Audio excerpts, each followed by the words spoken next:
ಅಗ್ರಹಾರದಲ್ಲಿ ಕೈದಿಗಳಿಗೆ ರಾಜ್ಯಾತಿಥ್ಯಕ್ಕೆ ಕಿಡಿ ಕಾರ್ತಿದ್ದಾರೆ. ಸಿಎಂ ನಿವಾಸದ ಬಳಿ ಬಿಜೆಪಿ ನಾಯಕರಿಂದ ಪ್ರತಿಭಟನೆ ಮಾಡಲಾಗುತ್ತಿದೆ. ಪರಪ್ಪನ ಅಗ್ರಹಾರದಲ್ಲಿ ಕೈದಿಗಳಿಗೆ ರಾಜ್ಯಾತಿಥ್ಯ ನೀಡಲಾಗಿದೆ. ಈ ಒಂದು ವಿಚಾರಕ್ಕೆ ವ್ಯಾಪಕ ಆಕ್ರೋಶ ವ್ಯಕ್ತ ಆಗ್ತಿದೆ. ಸಿಎಂ ನಿವಾಸದ ಬಳಿ ಬಿಜೆಪಿ ನಾಯಕರಿಂದ ಪ್ರತಿಭಟನೆ. ರಾಜ್ಯ ಸರ್ಕಾರದ ವಿರುದ್ಧ ಪ್ಲೇ ಕಾರ್ಡ್ ಹಿಡಿದು ಆಕ್ರೋಶ ವ್ಯಕ್ತಪಡಿಸ್ತಾ ಇದ್ದಾರೆ. ಸವಲತ್ತು ಕೊಟ್ಟಿರೋದು ಗುಪ್ತಚರ ವೈಫಲ್ಯ ಅಲ್ಲ, ಉಗ್ರರಿಗೆ ಕೈ ಸರ್ಕಾರವೇ ಕುಮ್ಮಕ್ಕು ಕೊಟ್ಟಿರೋದು. ಈ ಮೂಲಕ ರಾಜ್ಯ ಸರ್ಕಾರದ ಬಂಡವಾಳ ಬಯಲಾಗಿದೆ. ಸಿದ್ದು ಸರ್ಕಾರದ ವಿರುದ್ಧ ಬಿಜೆಪಿ ನಾಯಕರು ಆಕ್ರೋಶವನ್ನ ವ್ಯಕ್ತಪಡಿಸಿದ್ದಾರೆ.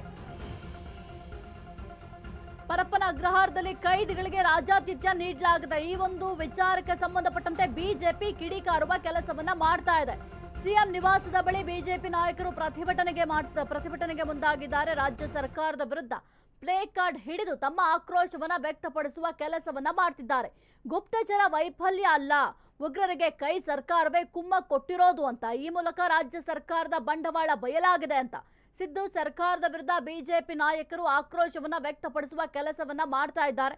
ನೀವು ಕೂಡ ಗಮನಿಸ್ತಾ ಇದ್ದೀರಾ, ಬಿಜೆಪಿ ನಾಯಕರ ಕೈಯಲ್ಲಿ ಒಂದು ಪ್ಲೇ ಕಾರ್ಡ್ ಕೂಡ ಇದೆ. ಇದು ಗುಪ್ತಚರ ಇಲಾಖೆಯ ವೈಫಲ್ಯ ಅಲ್ಲ, ಇದಕ್ಕೆ ಕಾಂಗ್ರೆಸ್ ಸರ್ಕಾರವೇ ಸಾಥ್ ಕೊಡ್ತಾ ಇದೆ. ಇದು ಕಾಂಗ್ರೆಸ್ ಸರ್ಕಾರದ ಕುಮ್ಮಕ್ಕಿನಿಂದ ಆಗ್ತಾ ಇರುವಂತಹ ಘಟನೆ ಇದು ಅಂತ ರಾಜ್ಯ ಸರ್ಕಾರವನ್ನ ತೀವ್ರ ವಾಗ್ದಾಳಿಯನ್ನ ನಡೆಸಿದ್ದಾರೆ ಬಿಜೆಪಿ ನಾಯಕರು. ಆರ್ ಅಶೋಕ್ ಅವರ ನೇತೃತ್ವದಲ್ಲಿ ಈ ಒಂದು ಪ್ರತಿಭಟನೆಯನ್ನ ಮಾಡಲಾಗ್ತಾ ಇದೆ.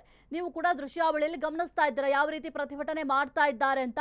ಸವಲತ್ತು ಕೊಟ್ಟಿರೋದು ಗುಪ್ತಚರದ ವೈಫಲ್ಯ ಅಲ್ಲ, ಇದು ಉಗ್ರರಿಗೆ ಕೈ ಸರ್ಕಾರವೇ ಕುಮ್ಮಕ್ಕು ಕೊಟ್ಟಿರೋದು. ಆದ್ರಿಂದ ಆಗಿರುವಂತಹ ಘಟನೆ ಇದು ಅಂತ ಕೈ ಸರ್ಕಾರದ ವಿರುದ್ಧ ವಾಗ್ದಾಳಿಯನ್ನ ಮಾಡಿದ್ದಾರೆ. ಈ ಒಂದು ಪ್ರತಿಭಟನೆಯಲ್ಲಿ ಬಿವೈ ವಿಜಯೇಂದ್ರ ಕೂಡ ಭಾಗಿಯಾಗಿದ್ದಾರೆ.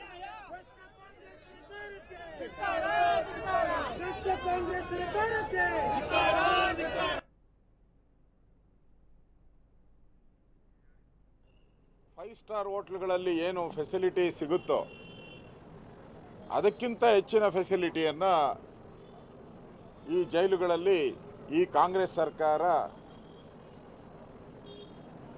ಓಲೈಕೆ ಭಯೋತ್ಪಾದರ ಓಲೈಕೆ ಮಾಡ್ತಾ ಇರುವಂಥ ಕಾಂಗ್ರೆಸ್ ಸರ್ಕಾರ. ಕಾಂಗ್ರೆಸ್ ಪಾರ್ಟಿ ಇವತ್ತು ಜಾತ್ಯತೀತ ಪಾರ್ಟಿಯಾಗಿ ಉಳಿದಿಲ್ಲ. ಕಾಂಗ್ರೆಸ್ ಪಾರ್ಟಿ ಕೋಮುವಾದಿ ಪಾರ್ಟಿಯಾಗಿದೆ. ದೇಶದ ಮೇಲೆ ಬಾಂಬ್ ಹಾಕುವಂಥವರು, ದೇಶದಲ್ಲಿ ಹಿಂದೂಗಳನ್ನು ಕೊಲೆ ಮಾಡ್ತಕ್ಕಂಥವ್ರು, ದೇಶವನ್ನು ವಿಭಜನೆ ಮಾಡ್ತಕ್ಕಂಥ ಯಾವ ಸಂಸ್ಥೆಗಳಿದೆ, ಪಾಕಿಸ್ತಾನದ ಸಂಸ್ಥೆಗಳು, ಅವರಿಗೆ ಕಳೆದ 2.5 ವರ್ಷದಿಂದನೂ ಕೂಡ ಇಲ್ಲಿ ರಾಜಾತಿಥ್ಯವನ್ನು ಕೊಡ್ತಾ ಇದ್ದಾರೆ. ಕುಕ್ಕರ್ ಬಾಂಬ್ ಬ್ಲಾಸ್ಟ್ ಮಾಡಿದವ್ರನ್ನ ಬ್ರದರ್ ಅಂದರು. ವಿಧಾನಸೌಧದಲ್ಲಿ ಪಾಕಿಸ್ತಾನ ಜಿಂದಾಬಾದ್ ಅನ್ನೋರಿಗೆ ಸ್ಟೇಷನ್ನಲ್ಲಿ ಕರೆದು ಬಿರಿಯಾನಿ ಕೊಟ್ಟು ಮನೆಗೆ ಕಳಿಸ್ತರು. ಅವ್ರನ್ನೇನು ಅರೆಸ್ಟೇ ಮಾಡಲಿಲ್ಲ. ಒಂದು ರೀತಿ ಕಾಂಗ್ರೆಸ್ ಪಾರ್ಟಿ ಪರೋಕ್ಷವಾಗಿ ಇವತ್ತು ಬೆಂಬಲ ಕೊಡ್ತಾ ಇದೆ. ನೇರವಾದಂಥ ಆಪಾದನೆಯನ್ನು ಮಾಡ್ತಾ ಇದ್ದೀನಿ. ಯಾಕಂದರೆ ಸುಮಾರು 5 ಕೋಟಿ ಕೊಟ್ಟು ಅಲ್ಲಿ CCTV ಕ್ಯಾಮ್ರಾ ಹಾಕಿದ್ದೀರಿ. 5 ಕೋಟಿ, ಒಂದಲ್ಲ ನೂರಾರು CCTV ಕ್ಯಾಮ್ರಾಗಳು. ಒಂದು ವರ್ಕ್ ಆಗಿಲ್ವಾ? ಏನೋ ಒಂದು ಕೆಟ್ಟೋಗಿದೆ, 10 ಕೆಟ್ಟೋಗಿದೆ, ಓಕೆ. ನೂರಾರು CCTV ಕ್ಯಾಮ್ರಾಗಳು ಯಾರು ಆಫ್ ಮಾಡಿದವರು? ಸರ್ಕಾರದ ಆದೇಶ ಇಲ್ಲದೆ ಆಫ್ ಹೆಂಗೆ ಆಗ್ತೈತೆ? ಯಾವನೋ ಒಬ್ಬ ಕಾನ್ಸ್ಟೇಬಲ್ ಒಂದನ್ನು ಆಫ್ ಮಾಡ್ಬೋದಪ್ಪ.